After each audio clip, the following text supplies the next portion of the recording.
Hi friends, welcome to tech info. आज मैं आपके लेकर के आया एक और वीडियो। तो ये जो वीडियो है वो लैपटॉप के रिपेयरिंग के ऊपर है। तो ये जो है मेरे पास एक आसूस का जो है लैपटॉप जो है ये आया है मेरे पास रिपेयर के लिए। तो मैं आपको इसका मॉडल नंबर दिखा देता हूँ।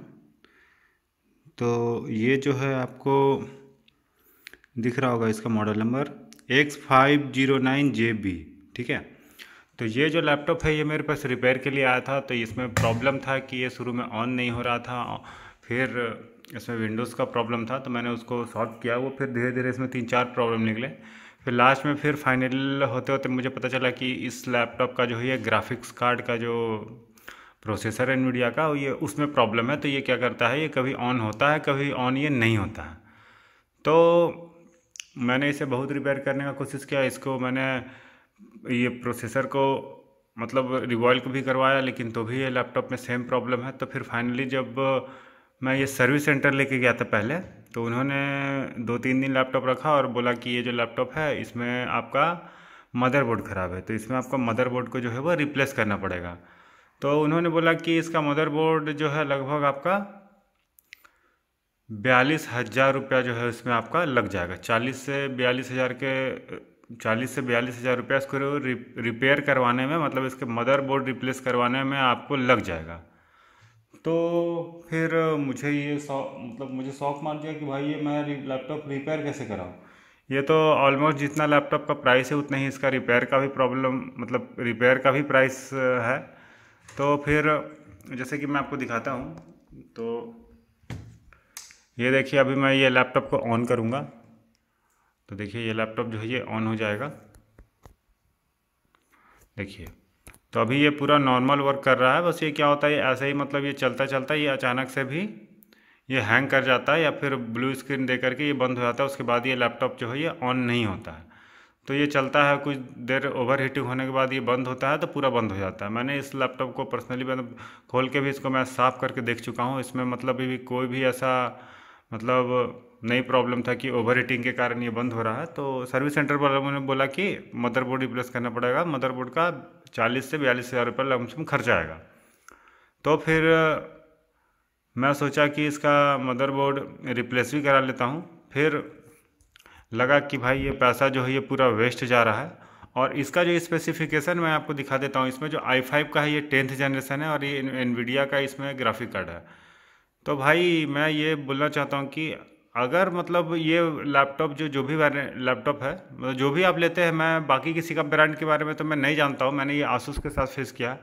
अगर इस लैपटॉप को वारंटी के बाद अगर आप रिपेयर कराते हैं तो भाई इसका तो कोई मतलब नहीं बनता है इसको रिपेयर कराने का, क्योंकि भाई जितना का आपका ये लैपटॉप है उतना तो आपको ये प्राइस लग जाएगा इसको रिपेयर करवाने में। फिर मैंने कस्टमर केयर से भी बात किया। कस्टमर केयर ने भी बोला कि सर आपका जो लैपटॉप का जो प्राइस है रिपेयरिंग का, वही जो सॉरी लैपटॉप का जो प्राइस है वही आपका इसका मदरबोर्ड का भी प्राइस है, वो सेम टू सेम है।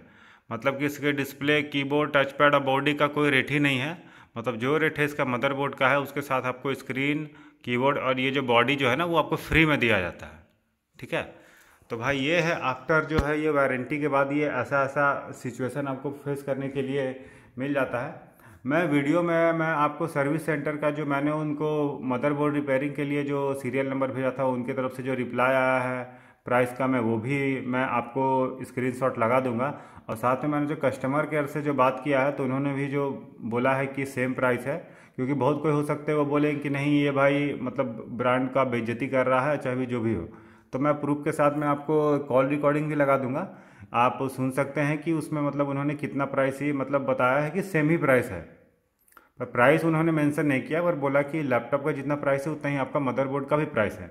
तो इसीलिए भाई लोग यही है कि मैं कहना चाहता हूँ कि अगर आप लैपटॉप ले रहे हैं तो आप इसका वारंटी एक्सटेंड करवाएं के ही लेने में फ़ायदा है। क्योंकि अगर आप मान लीजिए साल भर चलाते हैं और 50-60 हज़ार का लैपटॉप लेते हैं, फिर उसके रिपेयरिंग में भी आपको 40 से 45 हज़ार रुपया लगता है, तो फिर उसको तो भाई रिपेयरिंग कराने में कोई फ़ायदा है नहीं। तो इसमें सबसे बड़ा प्रॉब्लम जो है ये क्या है, तो इसमें देखिए आपका रिपेयरिंग में जो कॉस्ट आता है ये सबसे बड़ा कॉस्ट इसलिए आपको बढ़ रहा है क्योंकि इसमें जो अभी जो मदरबोर्ड आता है उसमें आपका प्रोसेसर जो है वो पंच किया रहता है, आप प्रोसेसर को उसमें से खोल नहीं सकते हैं। ठीक है, मैं आपको स्क्रीनशॉट लगा दूंगा कि इसका मदरबोर्ड में जो है आपको किस तरह का जो है मदरबोर्ड आपको देखने के लिए मिलता है।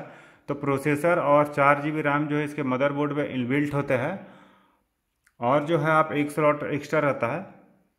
और पुराने जो लैपटॉप आते थे जो थर्ड जनरेशन के थे, सेकेंड जनरेशन के थे, वो लैपटॉप ज़्यादा चलते हैं क्योंकि उसमें जो है प्रोसेसर और जो है मदरबोर्ड जो है वो दोनों अलग अलग होता है। तो मैं आपको एक दिखाता हूँ कि पहले जो सेकेंड जनरेशन वाले बोर्ड थे वो किस तरह के थे।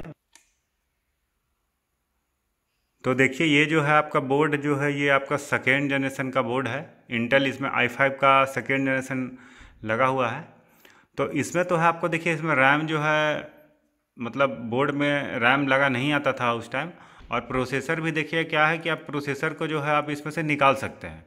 तो अगर आपका बोर्ड अगर ख़राब होता है तो आपको प्रोसेसर चेंज करने की ज़रूरत नहीं पड़ता है, आपका पुराना ही प्रोसेसर जो है वो बोर्ड में लग जाता है। लेकिन अभी वाले जो आ रहे हैं बोर्ड उसमें आपका 4 GB रैम और प्रोसेसर जो है वो इनबिल्ट रहता है। तो अगर आपका बोर्ड में भी कहीं कुछ फॉल्ट आता है तो आपको प्रोसेसर भी साथ में परचेज करना पड़ता है। तो इस वजह से क्या हो रहा है कि प्राइस जो है वो ओवर हो जा रहा है, और आप इसको रिपेयर नहीं करवा करके आपको क्या हो रहा है कि आप इसको लैपटॉप को आपको या तो थर्ड सर्विस सेंटर में नहीं जाके थर्ड पार्टी के थ्रू रिपेयर करना पड़ रहा है, या तो आप उसको फेंक दीजिए, कोई मतलब ही नहीं बनता उसको रिपेयरिंग करने का। तो इसमें है कि सबसे बड़ा चीज़ कि इंटेल का देखिए रिपेयरिंग में भी पैसा कमा रहा है इंटेल, कि मतलब उसको मतलब मजबूरी में कस्टमर को दोबारा जो है प्रोसेसर जो है वो परचेज करना पड़ रहा है, क्योंकि आपका प्रोसेसर तो ठीक ही है और रैम भी ठीक है, लेकिन उसके बाद भी आपको जो है प्रोसेसर जो है परचेज करना पड़ रहा है बोर्ड के साथ, क्योंकि आपका पुराना वाला प्रोसेसर ठीक है। तो आपको भाई नया वाला बोर्ड में तो प्रोसेसर पहले से ही मिलेगा, तो पुराना तो जो बोर्ड है वो तो ई वेस्टेज बढ़ा रहा है। तो भाई ये जो है बहुत बड़ा प्रॉब्लम अभी चल रहा है। इसीलिए भाई मैं कंपनी से चाहूँगा कि वो पहले के जैसा ही प्रोसेसर जो है वो आपका चेंज करने वाला सिस्टम दे तो वो ज़्यादा बेटर है। ऐसे में आपका कस्टमर को क्या हो रहा है कि रिपेयरिंग वो करवा नहीं पा रहा है और लैपटॉप को कचड़ा में फेंकना पड़ रहा है।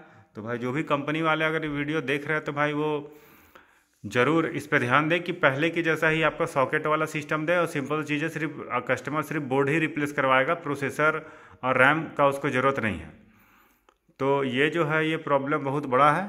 तो भाई इस वीडियो को ज़्यादा से ज़्यादा शेयर करो ताकि कि आप लोग भी आफ्टर जो है वारंटी आपको इस तरह का जो है प्रॉब्लम का सामना ना करना पड़े, क्योंकि भाई हर किसी के पास 40,000 50,000 रुपया तो नहीं होता है कि रिपेयर करवाएगा लैपटॉप।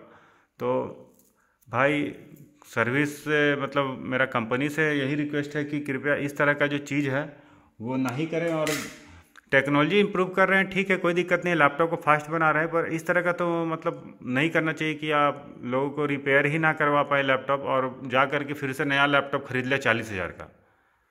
तो भाई लैपटॉप अगर 2 साल में ख़राब हो जा रहा है फिर आप 40-50 हज़ार रुपया लगाइए, आप उसको रिपेयर कराइएगा तो कितना दिन चलेगा इसका भी कोई गारंटी तो है नहीं।